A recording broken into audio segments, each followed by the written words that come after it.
La principale differenza tra gli amplificatori Fender, Brown, Blackface o Tweed è nella circuiteria. I Tweed sono molto sgranati. I Brown Tolex sono molto caldi e rotondi per un suono blues rock, mentre quelli che oggi dovrebbero essere gli amplificatori più moderni, però sempre dell'era vintage, che sono i Blackface, hanno un suono più preciso. I Brown erano e sono ancora ricercati dagli americani, il famoso Brown Sound, per dare quel tocco blueseggiante o roccheggiante, ma rotondo, caldo e profondo che i musicisti cercano. Questa collezione prevede tutti e 10 i pezzi in completa originalità, sia in elettronica che negli altoparlanti e soprattutto nelle spine e nei trasformatori originali. Chiaramente i musicisti, usando questi amplificatori Brown, che cosa trovano di differenza dagli altri Fender?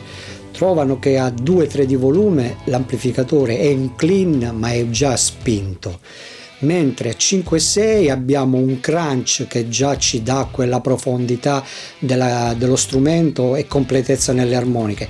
Dopo il 6 fino a 10 di volume abbiamo quello che i chitarristi chiamano il lead distorto, e quello è a gusto del professionista che suona questo amplificatore. Voglio specificare che per ogni ampli che io acquistavo selezionavo valvole vintage affinché io potessi avere il miglior suono in quel momento, che mi riporta indietro agli anni 60.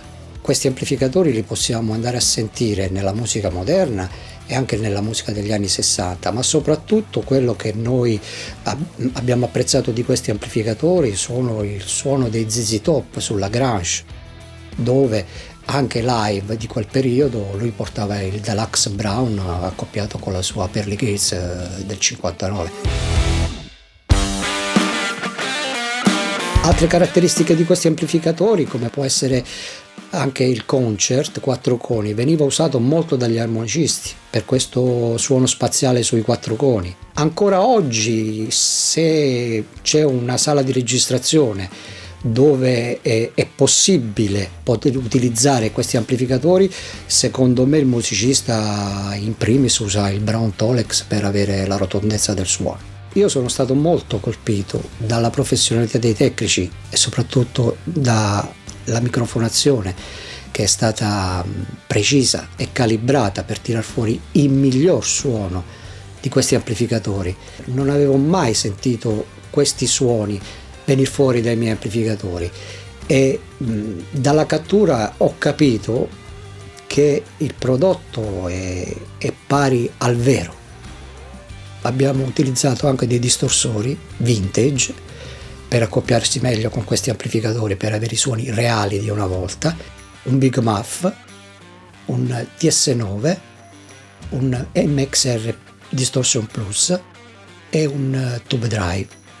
Questo Tube Drive è un Tube Drive che io ho comprato, usato, non funzionante, poi riparato, appartenuto a Billy Gibbons.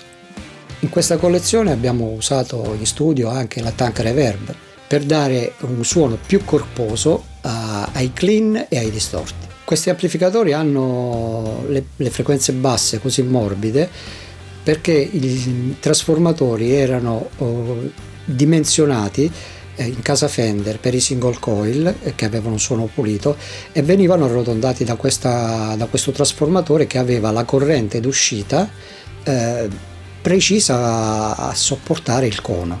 Tant'è vero che con il potenziometro dei bassi verso l'alto tendono a sgranare perché il trasformatore non ce la fa. Perciò si tende sempre a tenere meno bassi e un suono più pulito. La cosa che mi ha stupito di più, di cui sono soddisfattissimo, è che questi amplificatori, dopo 60 anni, quasi 60 anni, oltre i 60 anni, hanno tenuto bene sia a livello di coni che di elettronica e di tutto, dandoci il miglior suono degli anni 70 riprodotto oggi.